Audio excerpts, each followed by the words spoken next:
천국복음 59번입니다. 로마서 4장 23절, 24절 아브라함의 믿음 첫 번째입니다.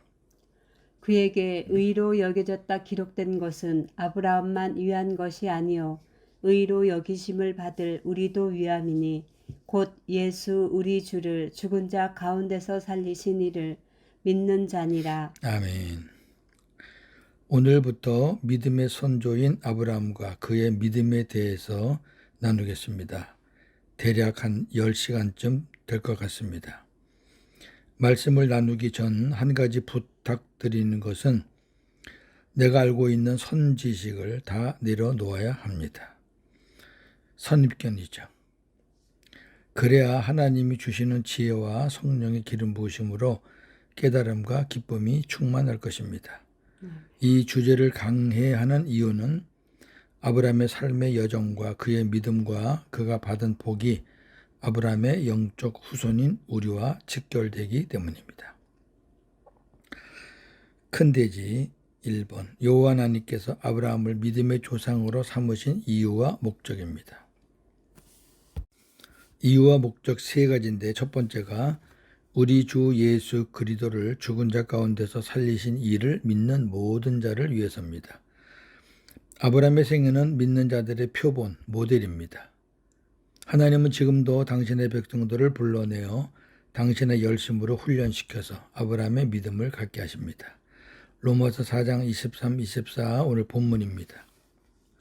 그에게 의로 여겨졌다 기록된 것은 아브라함만 위한 것이 아니요 의로 여기심을 받을 우리도 위함이니 곧 예수 우리 주를 죽은 자 가운데서 살리신 이를 믿는 자니라. 아멘. 여기 그는 아브라함입니다.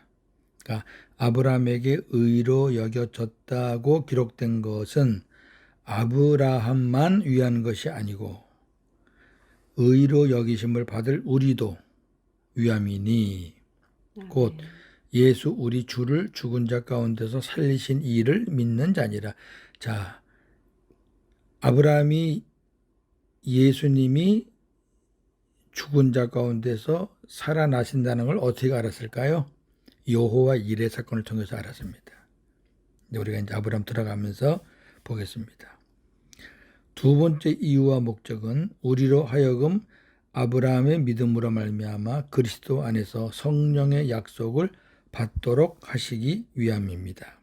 갈라디아 3장 13절 14절 그리스도께서 우리를 위하여 저주를 받은 바 되사 율법의 저주에서 우리를 속량하셨으니 기록된 바 나무에 달린 자마다 저주 아래에 있는 자라 하였음이라.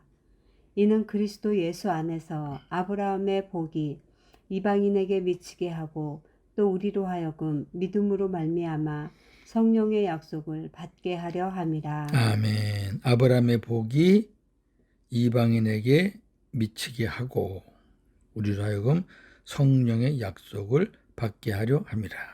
두 번째 이유입니다. 하나님께서 약속하신 성령의 약속은 예수 그리스도께서 이루실 새 언약을 가리킵니다. 즉 그리스도께서 성령과 함께 오셔서 우리를 하나님의 자녀로 낳아 우리를 성전 삼고 영원히 함께 하시며 친히 말씀하시고 가르쳐서 그리스도의 마음으로 살도록 하시겠다는 것입니다. 신명기 30장 6절 8절 네 하나님 여호와께서 네 마음과 네 자손의 마음에 할례를 베푸사 너로 마음을 다하며 뜻을 다하여 네 하나님 여호와를 사랑하게 하사 너로 생명을 얻게 하실 것이며 너는 돌아와 다시 여호와의 말씀을 청종하고 내가 오늘 네게 명령하는 그 모든 명령을 행할 것이라. 아멘. 신명기에서 앞으로 되어질 일에 대해서 약속을 하신 거죠. 사람들의 마음에 할례를 베풀어서 하나님을 사랑할 수 있게 해주겠다. 그리고 너로 생명을 얻게 해주겠다. 이건 예수님이 오셔야 가능한 거예요. 예수님이 오시기 전 수천 년 전에 쓴 책이지만 예수님이 오셔야 왜 사람의 마음에 들어가실 분은 예수님 그리스도밖에 없어요. 그리스도가 들어와야 할례 거듭나게 된단 말이죠. 그래야 주님의 마음이 되고 그 주님의 마음이 돼야 하나님의 말씀을 순종할 수 있게 된다. 그 말씀이죠. 요한복음 16장 13절 15절이 이제 성취가 된 거죠. 진리의 성령이 오시면 그가 너희를 모든 진리 가운데로 인도하시리니 그가 스스로 말하지 않고 오직 들은 것을 말하며 장래일을 너희에게 알리시리라. 그가 내 영광을 나타내리니 내 것을 가지고 너희에게 알리겠습니다. 무릇 아버지께 있는 것은 다 내 것이라. 그러므로 내가 말하기를 그가 내 것을 가지고 너희에게 알리시리라 하였노라. 아멘. 자, 성령께서 오시죠. 성령이 오시면은 그리스도도 오시고 하나님 아버지도 오시는 거예요. 삼위일체니까. 성부가 가셔도 삼위가 가시는 거고 성자가 오셔도 삼위가 오시는 거고. 그런데 그 성령께서는 뭘 하시냐면은 예수 그리스도에게서 들은 것을 말하시고 우리에게 알려주십니다. 예수님은 아버지께 있는 것을 다 말씀하시고 성령님은 아들이 말씀하는 것을 또 듣고 역사하십니다. 그게 삼위 하나님의 거룩한 질서입니다. 이렇게 거듭난 자 마음 안에 와서 삼위 하나님이 이렇게 하시겠다. 그래서 하나님의 사람으로 주님 말씀 듣고 살 수 있도록 하나님을 사랑하며 이웃도 사랑하며 살 수 있도록 그렇게 삼위 하나님이 해 주시겠다라는 것이 신명기 약속이고 또 요한복음의 성취입니다. 내 안에 계신 성령께서 주의 영광을 보여주시고 또 주의 영광을 보면 주의 형상으로 변화되어 주님의 마음을 갖게 되고 주님의 마음이 되면 그 가운데서 그리스도의 음성을 듣게 됩니다. 자, 고린도후서 3장 18절. 우리가 다 수건을 벗은 얼굴로 거울을 보는 것 같이 주의 영광을 보매 그와 같은 형상으로 변화하여 영광에서 영광에 이르니 곧 주의 영으로 말미암음이니라. 아멘. 전에도 말씀드렸지만 아주 중요한 말씀이죠. 수건은 율법입니다. 율법을 벗어야 주의 영광을 봐요. 율법을 안 벗으면 주의 영광을 볼 수가 없어요. 율법의 안경을 벗어야 우리가 복음의 안경을 쓸 수 있고요. 복음의 안경을 써야 주님도 보이고 영광도 보이고 복음도 보이고 삼위 하나님이 일하시는 것도 보이는 거죠. 그리고 우리가 복음의 안경을 쓰고 주님의 영광을 보면 볼수록 우리가 변화가 돼요. 변화가 돼서 우리가 신학적으로 말하면 성화죠. 성화가 우리가 노력해서 성화되는 게 아니에요. 그건 다른 종교에서나 있을 수 있는 일이고 기독교는 그렇게 하는 게 아니에요. 마음이 변화가 되면 육은 자동적으로 변화가 되는 거예요. 그래서 하나님이 우리가 내 안에서 역사하시는 그리스도를 복음의 눈으로 보게 하셔서 주님을 바라보면, 자, 우리 안에 계시는 주님을 바라보세요. 지금 그분은 십자가 지신 분이셔요. 그분은 부활하신 분이셔요. 그리고 그분은 우리와 살고자 우리 안에 들어오신 분이셔요. 들어오실 때 우리 모든 죄를 다 사해 주시겠다는 약속을 가지고 들어오신 분이셔요. 그리고 우리에게 순간순간 말씀도 주시고 우리 마음과 생각을 주장하시고 그런 주님을 보자고요. 보면 우리가 변해요. 옛날에는 그냥 천방지축 그냥 내 맘대로 살았지만 이제는 내 맘대로 못 살아요. 왜? 주님이 그렇게 살게 안 하셔요. 누가 그렇게 하셔요? 성령, 주의 영으로 말미암음이니라. 자, 이렇게 되면 이제 주님의 음성을 듣게 되는데 주님의 음성을 듣는 장면을 한번 보지요. 사도 바울이 자신의 마음 안에서 말씀하시는 주님의 음성을 듣는다고 했을 때 바울이 그랬어요. 나는 내 안에서 말씀하시는 주님의 말씀, 주님의 음성을 듣는다. 그러자 고린도 교회 교인들 중 그를 비난하며 증거를 대라는 무리들이 있었습니다. 무슨 주님의 음성을 들어, 지가. 그 증거가 뭐야? 증거 한번 대봐. 이러는 거죠. 교인들이 교회 안에서. 그때 바울은 이렇게 말합니다.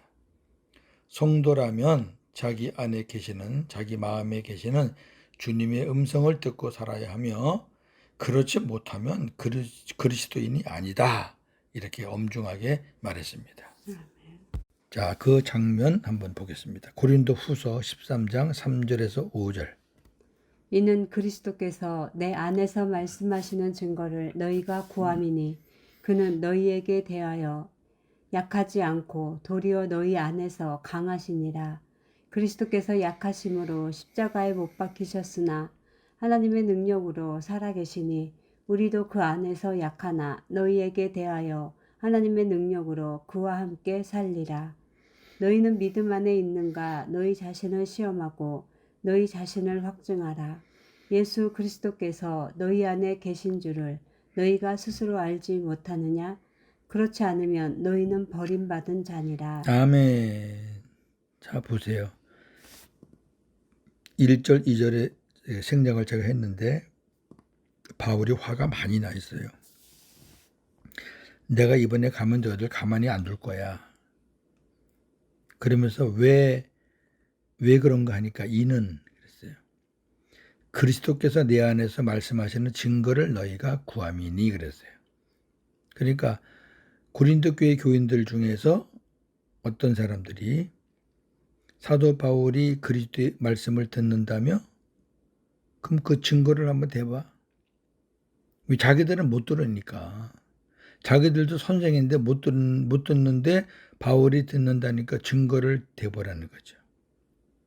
그랬더니 바울이 이제 이렇게 말씀하시는 거예요. 너희가 그걸 구하는데 그리스도는 약한 분이 아니라 강한 분이시다. 그리스도가 약해서 십자가에 치셨지만 지금은 부활해서 능력으로 살아계신다. 살아계시는 분이 당연히 말씀을 하시지. 왜? 예수 그리스도가 말씀이신데. 응? 죽은 예수가 아니라 살아계신 예수인데. 말씀이신 예수인데. 그러면서 너희는 믿음 안에 있는가 너희 자신을 시험하고 너희 자신을 확증하라. 예수 그리스도께서 너희 안에 계신 줄을 너희가 스스로 알지 못하느냐. 이 말은 예수님이 너희 안에 계셔? 그럼 너희 안에서 말씀을 하실 텐데 말씀을 하시는 분이 그리스도지? 말씀이시지? 그렇지 않으면 너희는 버림받은 자야. 너희들은 가짜야. 그리스도인이 아니야. 그런 말이죠. 주님의 양들은 주님의 음성을 들어야 한다가 아니라 듣게 되어 있는 겁니다. 아니, 주님이 안에 계시면 계속 주님이 말씀을 하시는데 듣게 되어 있는 거지 뭐 내가 들으려고 애쓰는 거 아니에요. 요한복음 10장 27절. 내 양은 내 음성을 들으며 나는 그들을 알며 그들은 나를 따르느니라. 아멘. 하나님의 음성을 듣는다는 사람들이 많은데 또 들으려고 하는 사람들이 많은데 아니 그건 어떤 방법이나 무슨 훈련이나 어떤 묘수가 있는 게 아니에요. 특별한 사람들에게 은사로 주는 게 아니에요. 내 양이라면 주님의 양이라면 주님의 음성을 듣는데요. 예? 듣게 돼 있는 거예요. 왜? 머리이신 주님이 몸인 우리에게 붙어 있으니까 들리는 거죠. 예? 머리가 몸에게 공급을 하시는 거죠. 우리가 이 부분에 대해서 관심이 없었잖아요. 또 이러한 복음을 알지도 못했잖아요. 그러니까 맨날 밖에서 들으려고 그래요. 이상한 소리. 예? 귀로 들으려고 하고. 주님이 우리 안에서 말씀하시는데 무슨 귀로 들어요. 마음을 통해서 말씀하시고 우리의 생각을 바꿔주시고 선한 생각을 갖게 하시고 선한 마음을 주시고 다 그 주님이 우리 안에서 역사하시는 거거든요. 그래서 주님이 그렇게 해주시면 우리를 그 말씀을 듣고 따라가는 거죠. 다시 말씀드려요. 주님의 양들은 주님의 음성을 들으려고 힘쓰는 게 아니라 주님의 양들은 주님의 음성을 듣게 되어 있습니다. 자, 세 번째 이유, 목적. 하나님은 아브라함을 믿음의 조상으로 세워 우리들로 하여금 아브라함과 같은 믿음을 소유하게 함으로써 그 믿음으로 말미암아 하나님이 맹세하신 새 언약을 믿게 하고 왜 하나님이 아브라함과 맺은 언약이 아브라함에게 맺은 언약이 새 언약이거든요. 아브라함에게 일방적으로. 아멘. 그렇게 믿게 하고 새 언약의 일꾼으로 천국되어 살도록 하시기 위해 하나님이 아브라함을 부르신 것입니다. 큰 두 번째 주제, 하나님의 경륜과 아브라함. 하나님께서 예수 그리스도 안에서 반드시 이루실 영원하신 계획을 하나님의 경륜이라고 합니다. 이제 하나님의 경륜에 대해서는 따로 말씀을 나눌 겁니다. 하나님께서는 자신의 경륜을 이루시기 위해 택하신 자들을 하나님의 생명으로 거듭나 그리스도를 머리로 하고 사는 교회를 세우실 계획을 갖고 계셨습니다. 그러나 아담과 여자가 마귀의 유혹으로 인하여 범죄함으로 말미암아 에덴에서의 하나님의 계획은 깨어지고 말았습니다. 그러니까 하나님의 경륜은 뭐냐면은 교회 세우는 거예요. 예배당 짓는 거 말고요. 주님을 머리로 하고 사는 성도를 만들어가는 거예요. 네, 그게 하나님의 뜻이었는데 첫 번째 그 계획을 에덴에서 세우려고 하셨는데 깨졌죠. 그렇다면 하나님의 영원하신 계획, 하나님의 경륜이 취소된 것일까요? 아니죠. 하나님의 약속은 반드시 이루시는 여호와 하나님이시죠. 여호와 하나님은 이 경륜을 이루시려고 아브라함을 믿음의 조상으로 부르신 거죠. 네, 그래서 이제 오늘부터 아브라함의 믿음에 대해서 성경으로는 창세기 11장부터 아브라함 끝날 때까지 쭉 볼 겁니다. 정리합니다. 오늘은 아브라함 첫 시간으로 여호와 하나님께서 아브라함을 믿음의 조상으로 삼으신 이유와 목적에 대해서 말씀을 나누었습니다. 첫째, 우리 주 예수 그리스도를 죽은 자 가운데서 살리신 이를 믿는 모든 자를 위해서. 두 번째, 우리로 하여금 아브라함의 믿음으로 말미암아 그리스도 안에서 성령의 약속을 받도록 하시기 위해서. 셋째, 하나님은 아브라함을 믿음의 조상으로 세워 우리들로 하여금 아브라함과 같은 믿음을 소유하게 함으로써 그 믿음으로 말미암아 하나님이 맹세하신 새 언약을 믿게 하고 새 언약의 일꾼으로 천국되어 살도록 하시기 위해서 아브라함을 부르신 것입니다. 할렐루야. 내일 계속됩니다. 오늘도 복음으로 승리하는 저와 여러분 되기를 주님의 이름으로 축원합니다. 아멘. 하나님, 오늘부터 아브라함과 그의 믿음에 대한 말씀을 시작합니다. 아브라함을 왜 우리 믿음의 선조, 조상이라고 말씀하셨는지, 왜 우리에게 아브라함의 믿음은 아브라함뿐만 아니라 예수 그리스도 안에 있는 자들이 가져야 될 믿음이라고 말씀하셨는지, 하나님이 아브라함과 맺은 언약이 무엇이기에, 아브라함에게 세우신 언약이 무엇이기에 그 언약이 우리와 관계가 있는 것인지에 대해서 우리가 말씀을 이제 배울 것입니다. 종에게 지혜 주시고 복음의 능력을 주셔서 제 힘이 아닌 그리스도의 은혜와 성령의 능력으로 이 사명 잘 감당할 수 있기를 원합니다.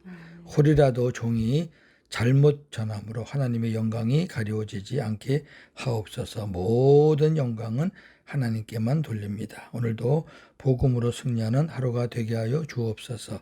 예수님의 이름으로 기도하옵나이다. 아멘.